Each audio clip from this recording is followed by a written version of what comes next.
Ang pulong sa Ginoo nag-isgot sa diriha paminaw na po. Ingon sa dinhi. Sa 5 6. Isa. Ako ang Ginoo nga inyong Dios ug kabubuan ako. Silutan ko kadtong nagsalikway kanako, laki pang ilang kaliwatan hangtod sa ika-tulo o ika-upat na kaliwatan. Apan ang mahigugma kanako ug mutuman sa akong mga sugo, higugmaon ko hangtod sa linibong ka kaliwatan. Grabe, wala day puas. When we obey God, kita nga mga ginikanan, dili ni siya sulagma. Kung dili gisulat na daan sa Ginoo nga when we obey God, kanang pagtahod, pag-ampo, pagtahod sa Ginoo kanang moamputa, mobasa sa pulong sa Ginoo, mo simba, mo trabaho, mo atiman sa atong panimalahi, mo atiman sa atong mga minahal sa kinabuhi, mo provide sa ilang gikinahanglan, usa na siya kaparte nga nagatahod ta sa Ginoo. Ang pagsimba, panahon sa pagsimba nga nagapungko dito, naminaw sa wali, sa pastor ug paring kaabag, usa na siya kapagsimba o pagtahod sa Ginoo. Pero kung maadto kag simbahan, sige lang kag hampang dito, sige kag pabadlong sa imong mamag papa, dili na siya simba, o dili suroy-suroy. Yun, anato na. When parents, kung kitapod nga mga parents nga moadtog simbahan, dahil saba kahit na dito, dahil pag uli na ito, murag wala ta nakapaminaw, dili to simba imong giadto. Suroy lang.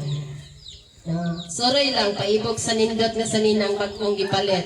Isa kita kanta atong sa unang mimo, si Kunisa. Dilitanan. Ano?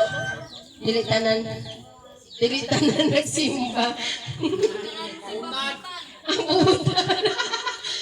Dilitanan nagsimba buutan o dilitanan simba. Sa tagay nito mga version, nakapaminaw ko ana samtang naglakaw ko. Agay ko paingon, nakapaminaw ko na nakatawa ko ba, no? Nga times sa itong kinabuhi nga dapat i-check na to. Kanang sa Psalms 109:10, nga kitang tanan, dili ikaw lang, kung dili ako po, kinatudloan sa Ginoo. Kung gusto ka nga magkinabuhi, nga makalipay sa Ginoo, mutawod ta. Huwag ka nang wala na kung minagasiling sa imo nga, pareho ko na nagtrabaho sa balay. Nang wala na nagsugo sa imo nga, kinahanglan, mauna ni mo trabaho, abot ni mo. Diba ang mama, papa, magagasulti na lang. O karon kay eskwela naman, pag-abot ni mo gikan sa eskwelahan, pag-abot, uli, iliso ng bayo, pag-ilis, o sa dahin humanon, o sa dahin himoon. Maglungag, o diba, mga dagko, maglungag, ikaw malilhig, ikaw magkabo, nanay nakatuka nga, trabaho. Sa Ginoo, dili na ta kinahanglan suguon pas Ginoo nga, magsimba jud ka. Kaya gihimo tagingon sa Biblia, gi-create ka sa Ginoo para magsimba, para diha lang sa iya nga modayi.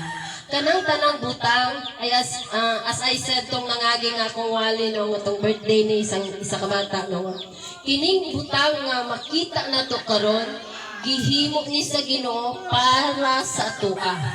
Usahay ka ng mali kani. Dili ta nagkinabuhi nga madaugon, bisag Kristohano na ta, bisag nagdawat na ta kay Jesus, murag pili na to, perdido kayo ta. Pili na to, ubos kayo ta. Pili nga to, wala kita. Pero ano nga, feeling lang nga na, tungod kay, ipabayaan na to, nga ang yawa yung magitak-kitak sa tuwa. Ipabayaan na to nga daw-daugod na sa kaaway, nga sa tinuuray, gihimo man ni sa Ginoo God, Genesis 1:1, in the beginning God created the heavens and the earth. Sa 3 of 4 and 5, nagsulti dito, gihimo niya ni tanan para sa tua. Gihimo niya para sa tua, timanina, nga mo nang maabot ang problema sa tua. Ayaw ka luoyo gayon, luoy kay ko. May patusikuan, ayaw anak. Pasalamat ka kay imong ilong duha ang bangag. Kana lang ha, bisag ilong na lang dapat pasalamatan mo ng Ginoo. Unsa pa ka ng kada adlaw, isang kapan ka sa Ginoo. Onya kay og nagkamali ang Ginoo, gibutang imong ilong dinhi. Pero tini mong lumusa. No? O kung